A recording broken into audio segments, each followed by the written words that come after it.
Hola amigos, hoy vamos a empezar de una manera más pausada el inicio de esta etapa, puesto que nos encontramos en Barceliños, una parroquia ubicada a escasos metros de la monumental Barcelos, cuyos hitos arquitectónicos nos esperan al otro lado del puente.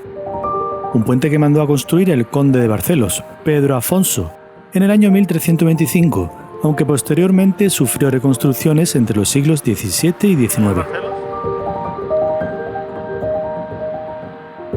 Un llamativo gallo nos anticipa el paso por este viaducto que cruza el río Cábado, un caudal que se muestra generoso facilitando el baño a los seres humanos con una apetecible playa fluvial. Ya en la otra orilla topamos por un lado con el Pelourinho de Barcelos, un elemento construido entre finales del siglo XV y principios del siglo XVI, en estilo gótico tardío. Destaca sobremanera el remate hexagonal decorado y con forma de linterna o jaula. Por otro lado, junto a él, se emplaza la iglesia de Santa María Mayor, bien vigilada por otro atractivo gallo que contrasta con las líneas robustas del templo. La iglesia es del siglo XIV, aunque parece ser que su estilo gótico se implantó en una estructura románica anterior. Nos detendremos solo en su fachada principal, que tiene un bonito rosetón y una portada principal con 4 arquivoltas que descansan en capiteles que representan motivos vegetales, aves y coronas. La arquería se adorna con el símbolo de la flor de lis heráldica, flores, decoración geométrica y el escudo de armas del tercer conde de Barcelos, don Pedro, quien mandó a construir la iglesia. Precisamente próximo al templo se encuentran los restos del palacio que esta estirpe de condes mandó a construir como residencia alrededor del siglo XV.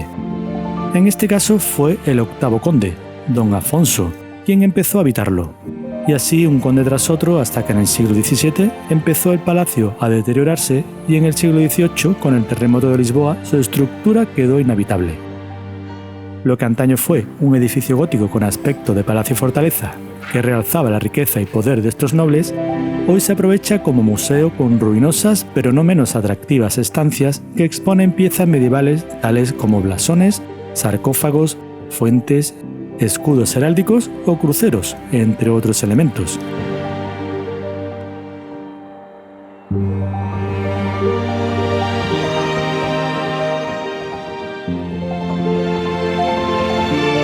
Pero la pieza más valiosa de este lugar es el crucero del Señor del Gallo, románico, del siglo XIV. Este hito de granito nos cuenta con sus relieves cómo un peregrino es llevado a la horca por un robo que no cometió. Para probar su inocencia, el sentenciado propuso que el pollo que se estaba comiendo el juez en ese momento se levantaría y se pondría a cantar, hecho que aconteció justo cuando comenzó el ahorcamiento.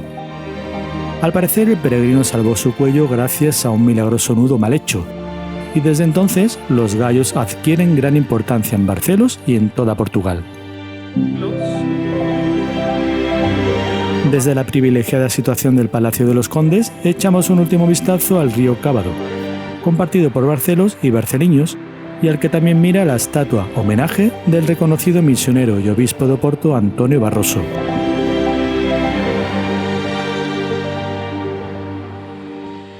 Hola, pues pa'lante. Nosotros empezaremos a mirar ahora hacia el interior, rodeando el complejo del ayuntamiento por su cara oeste, que alberga una hornacina con una moderna cruz sobre la muerte y resurrección de Cristo. Después llegamos al Largo de Apoyo, quizá la primera plaza de Barcelos adaptada a las líneas urbanísticas en la época medieval. En su eje central hay una fuente renacentista del año 1621. A continuación rodamos por las calles Rúa de San Francisco y Don Antonio Barroso para llegar al Largo da Portanova, donde para empezar nos sorprende una torre medieval del siglo XV, la única que se mantiene en pie de las 3 que se emplazaban en la muralla. Antaño se usó como prisión, aunque hoy alberga un centro de artesanía. Frente a la torre, el Jardín das Barrocas, construido en el siglo XVIII. Se trata de un pequeño espacio jardinado de estilo rococó tratado con mimo, por medio de flores y arbustos que engalanan al símbolo de la localidad, a las portadas, obeliscos y fuentes que lo conforman. Un trabajo que siempre ha merecido el reconocimiento de sus jardineros y que originalmente se creó para formar parte del complejo contiguo de la iglesia del Buen Jesús. Este templo es del siglo XVIII y de estilo barroco, al igual que el chafariz de San Juan Evangelista que lo antecede. No podremos entrar en este edificio redondeado, pero se dice que se levantó en el mismo lugar en el que apareció milagrosamente una cruz, en el año 1504. Ayer tuvimos 60 adoquines. Un montón de adoquines. La Avenida de la Libertad nos sirve para iniciar la salida de Barcelos. Por cierto, A la salida de Barcelos hay un taller de bicicletas muy bueno, donde he tenido que ajustar los cambios porque se me salía la cadena. Y la verdad es que nos ha solucionado un problema. solucionado el problema del cambio de mi bici, continuamos circulando ahora por distintas carreteras atravesando los núcleos urbanos de Arcocelo y Vilaboa. Las primeras cuestecitas de la mañana. En este último, superamos un corto repecho hasta llegar a la iglesia de San Juan Bautista, un edificio de líneas barrocas restaurado a finales del siglo XX. A continuación, progresaremos por las parroquias de Estrada y Costamá, donde cada viajero utiliza su código para saludar. Por un lado, el buen camino peregrino.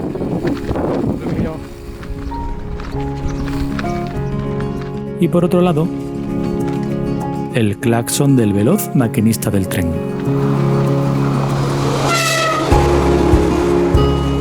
Esta línea de ferrocarril Barcelos-Oporto la salvaremos por un paso a nivel inferior para luego introducirnos en la parroquia del Hijo.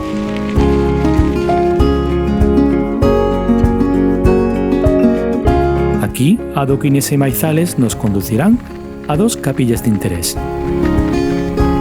La primera de ellas es la de San Sebastián, del siglo XVII, de factura sencilla, compuesta de una nave con cubiertas a dos aguas. Su patrón se manifiesta tanto en el dintel de la puerta de entrada como en el retablo neoclásico del interior del templo. La segunda capilla es la de la Santa Cruz, más robusta que la anterior, con sus muros de piedra de mampostería. Tiene la particularidad de tener su cabecera orientada al sur, en lugar de al este, como en la mayoría de templos cristianos. Reanudamos la marcha por la Rúa dos Camiñeiros de Santiago, todavía en la parroquia del Lijó, y con algo de exigencia hasta dar con un tramo de pista de tierra entre eucaliptos. Después descenderemos otros tantos de metros por la campiña hasta que el perfil se vuelve a poner serio en la parroquia de San Pedro Fins de Tamel. Subidita en Tamel, guapa, guapa. La presencia de peregrinos revitaliza todavía más nuestras energías en esta nueva subida que implica acumular unos 150 metros de ascenso en poco más de 2,5 kilómetros.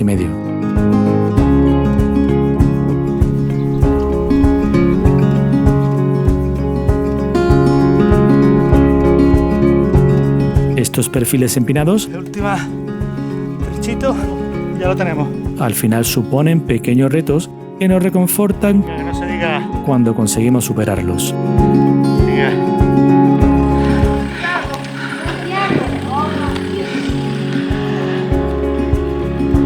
El tramo finalizará en el lugar de Portela, Camino.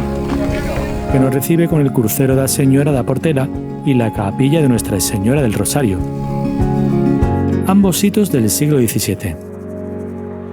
Parece ser que el templo fue la antigua iglesia de San Pedro Fins de Tamel. Por su parte, la base del crucero contiene simbología referente al Calvario de Jesús. Continuamos ahora unos metros por la N204 hasta incorporarnos a una calle vecinal que nos dirige por la parroquia de Aborín, donde comenzamos a descender las estribaciones del monte de San Gonzalo. En uno de los cerros se levanta la iglesia de Nuestra Señora de Fátima, construida a finales de los años 70 del pasado siglo. Se emplaza en un perímetro desde el que otear el valle que se derrama hacia el río Neiva, que pronto alcanzaremos. Algo más abajo encontramos una explanada donde se alza un crucero, este también de factura más moderna. Y casi tan derecho como él, crece muy próximo este enorme eucalipto al que le falta muy poco para alcanzar las nubes. Dale. El camino prosigue saludando de nuevo a la línea de ferrocarril Barcelos-Oporto, aunque en esta ocasión habrá que estar atentos para atravesarla. Después, el panorama que se nos presenta es un tramo de bonita campiña, de tierras fértiles repartidas entre distintas parroquias por las que estamos deseando rodar. Aquí maizales y viñedos se echan un pulso mientras nos abren paso por el Valle del Neiva, entre agradables pistas rurales en las que no dudamos realizar pausas para disfrutar de sus alicientes.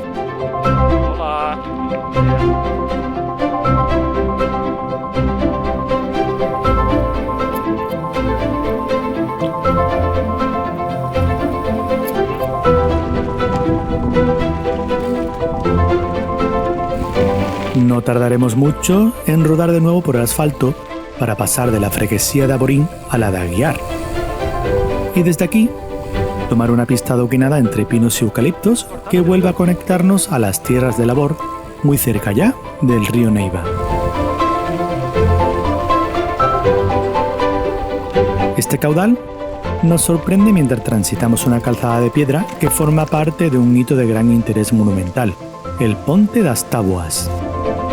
El río Neiva se muestra inerte en este espacio apaciguado por una pequeña represa. El sosiego que emana de este entorno natural invita a hablar con los peregrinos y vicegrinos con los que coincidimos aquí, como este simpático alemán, que ya nos saca provecho para hacerse una foto. Y nosotros sacamos provecho de él para hablar de este puente del que se tiene constancia en documentos desde el año 1135. No obstante, la estructura actual, que se apoya en dos arcos ligeramente apuntados, es del siglo XVI. Un puente de gran importancia, ya que facilitaba el paso por el río a miles y miles de peregrinos que iban de Oporto a Ponte de Lima, y todavía sigue en activo cumpliendo sus funciones.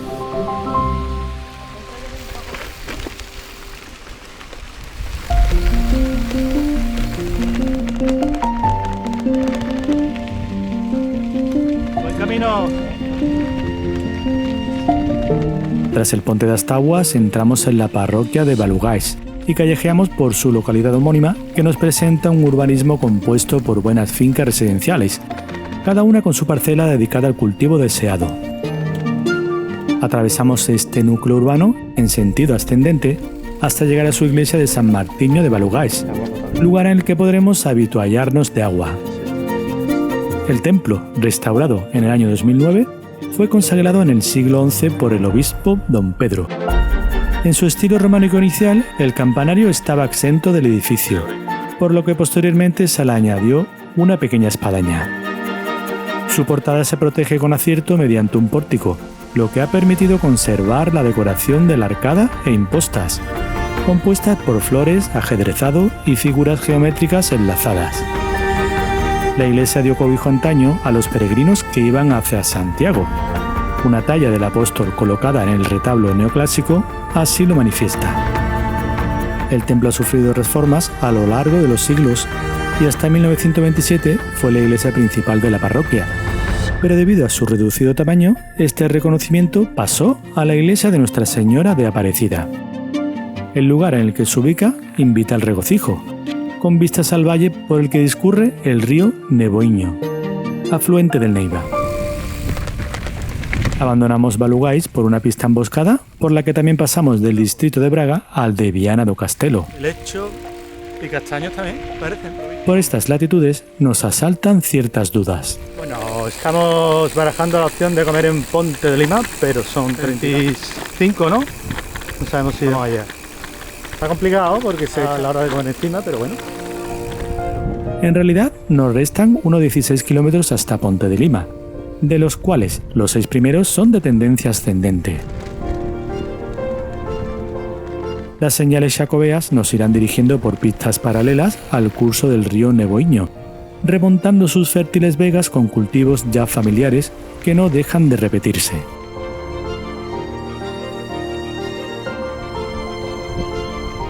Y de vez en cuando, entre la arboleda intermitente de pinos y eucaliptos, se cuela algún atrevido castaño.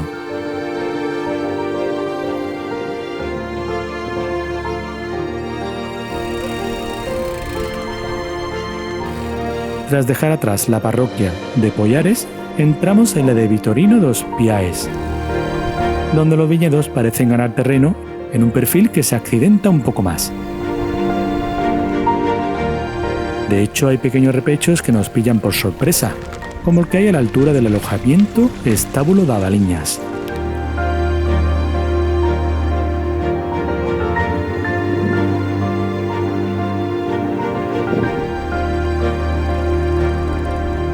El valle parece tener frontera con el monte Don Fernando, haciendo de barrera natural. Pero nada más lejos de la realidad, ya que solo hará que el río Neoviño cambie de dirección al este y con él la sucesión de núcleos de casas y parcelas que lo jalonan. Nosotros continuaremos dirigiéndonos al norte, hacia la localidad de Vitorino dos Piais, con la iglesia parroquial ya al alcance de nuestra vista.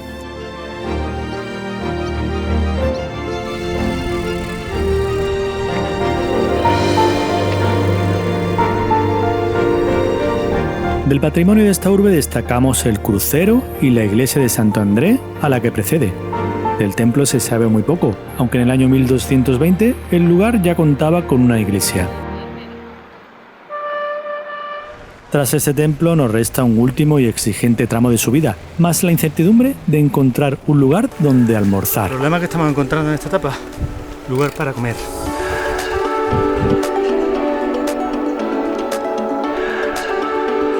Y aunque hay un pequeño descanso en descenso, la cosa vuelve a endurecerse por una senda que por unos momentos se estrecha y por otros se bachea con piedras.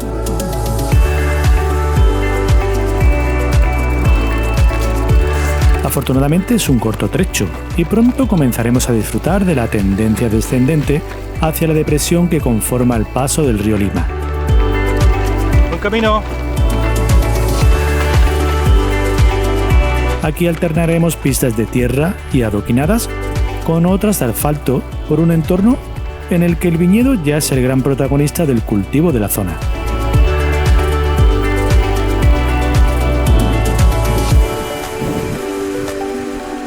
En la parroquia de Facha encontraremos la pequeña capilla de San Sebastián, cuya portada gótica da pistas de la antigüedad del templo.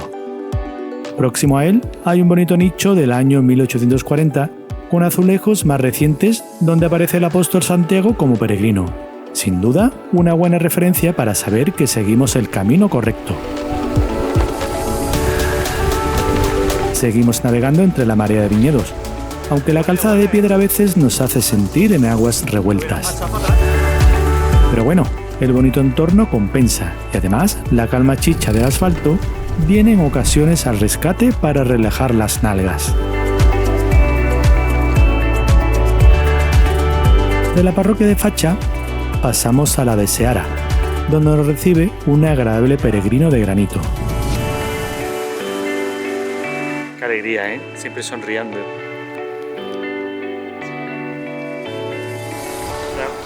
Por aquí habrá que cuidarse unos metros del tráfico de la N203 para poder incorporarnos a otra pista vecinal que nos aleja de las zonas más concurridas. Esta carretera, además, se llama Rúa do Camiño de Santiago, por lo que es difícil dejar de sentirse inmerso en la peregrinación. Ya en la parroquia de Corrella, damos con un afluente del Lima, el río Trovela, que cruzaremos por el Ponte da Señora das Neves, de orígenes medievales.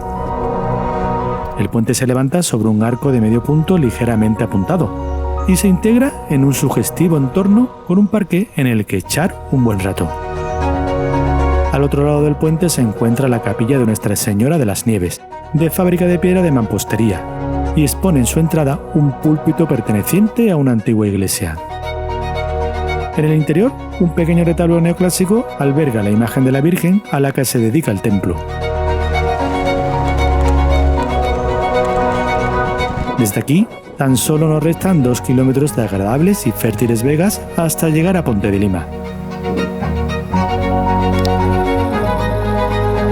Los muros de piedra y las parras dibujan los últimos tramos que nos dirigen a un bosque de ribera que jalona la orilla izquierda del río Lima, al que nos asomamos sin más dilación.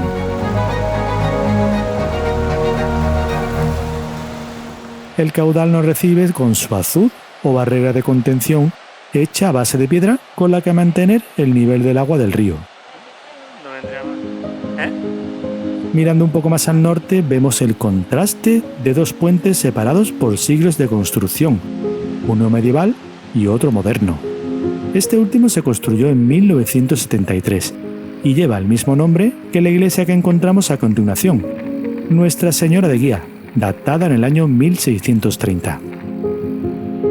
Finalmente, una bonita avenida de plátanos de sombra nos introducirá en la localidad de Ponte de Lima, que nos recibe con su torre de cadella vela, un edificio construido en el siglo XIV bajo el reinado de don Pedro I. En el siglo XVI se adaptó para convertirla en prisión, función que cumplió hasta el año 1860. Esta torre, junto con la de Sao Paulo, son testimonios en pie de la antigua muralla que rodeaba Ponte de Lima.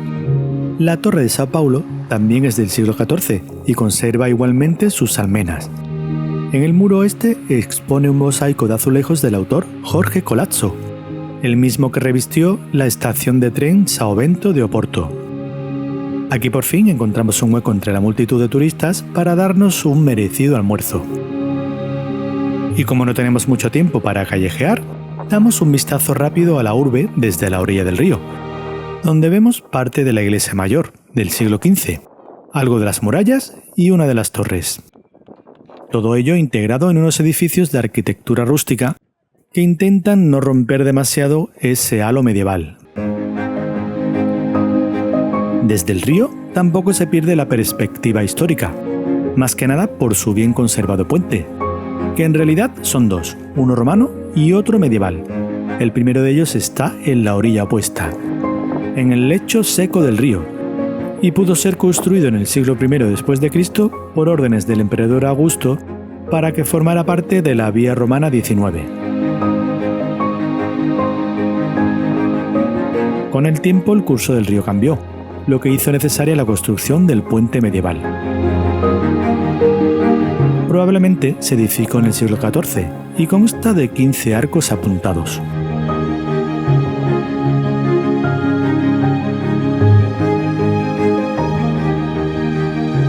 El lugar tampoco se libra de leyendas como la que relata el temor de las huestes romanas a la hora de cruzar este río.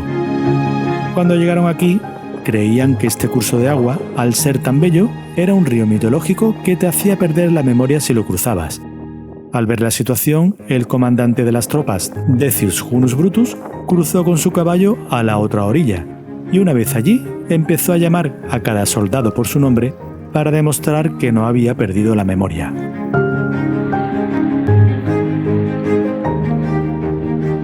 Nosotros también cruzaremos el río montados a lomos de nuestro medio de transporte, y más que perder la memoria, nos aseguraremos que este bello entorno quede grabado en ella. Y si no, al menos quedarán retratadas bajo la atenta mirada de los objetivos de nuestras cámaras.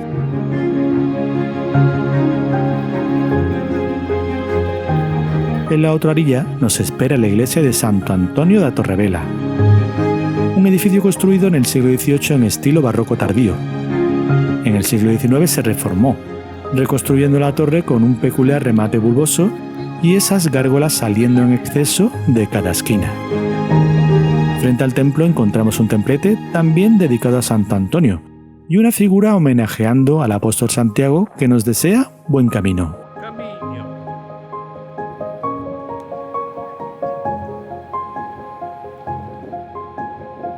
Al oeste de la iglesia, el parque del Museo del Juguete, que nosotros terminaremos de flanquear circulando por el tramo romano del puente.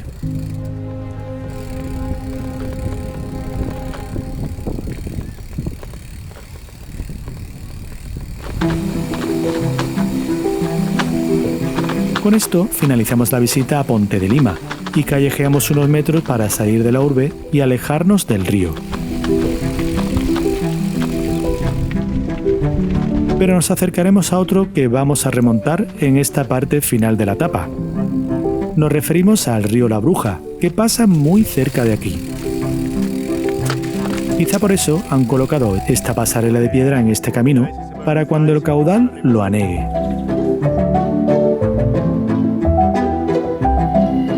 El paraje es precioso.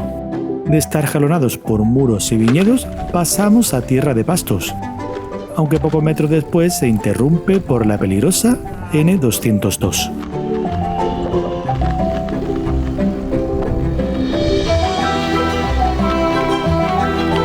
Continuaremos por pista de tierra, pasando bajo el viaducto de la autopista A27 hasta llegar a la parroquia de Arcocelo, donde se alza la iglesia de Santa Mariña. es de origen románico, aunque las modificaciones realizadas entre los siglos XVI y XVIII le han dotado de un aspecto bien distinto. Seguimos rodando por este núcleo de casas, o más bien de parcelas residenciales, cuyas tierras de labor aprovechan las aguas del La Bruja. Un río que cruzaremos en un par de ocasiones y que da nombre a la sierra que empezamos a digerir. Una subida en las estribaciones de la Sierra de la Bruja. La exigencia de la orografía, más la ayuda de la mano del hombre, hace que el curso del agua tenga que dar algún salto que otro, creando con ello bonitos rincones en los que detenerse.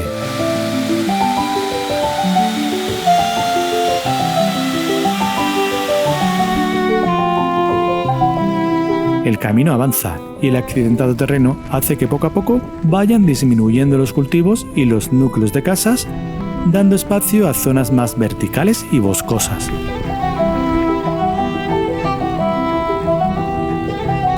¿Te atreves a subirla? Pero esto no nos achanta. Mientras haya fuerzas, nos atrevemos con todo.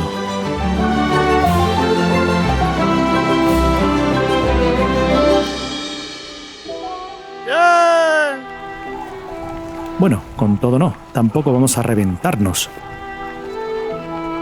En las inmediaciones del viaducto de la A3, preparaos para unos repechos de tierra, piedra y grava, Deben de quedar unos 4 kilómetros. que si os pillan por sorpresa, como nosotros, tendréis que superarlos a pie. Madre mía.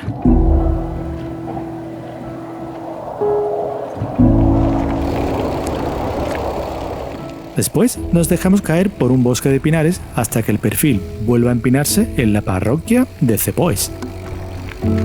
Algo más generosa si hablamos en términos de bonitos parajes rurales. Qué guapo.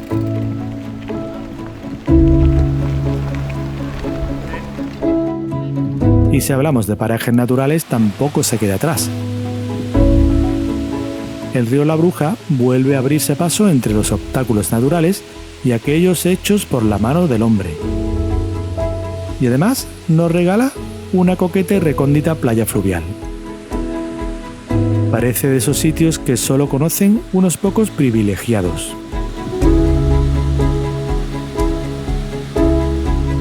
Anda cómo se la gastan, ¿eh? Con la playita fluvial aquí. Para continuar, nos incorporaremos a la carretera M522, la cual nos lleva metros más adelante a la capilla de Nuestra Señora de las Nieves. Tanto el crucero que la antecede como el pequeño edificio son del siglo XVI, aunque la capilla fue reconstruida en 1970. Las imágenes del interior, como la de la patrona del templo, también parecen ser de la misma época medieval. ¿Cuánto queda? Un par de kilometrillos. Esto sube que te sube, pero ya nos queda eso, ya nos queda poquito. Pues sí, un último tirón de poco más de 1 kilómetro. Y por fin llegaremos a nuestro destino final, a la Quinta La Bruja. Un lugar magnífico donde reponer fuerzas para afrontar el duro inicio de etapa del día siguiente. A descansar. Hasta la próxima.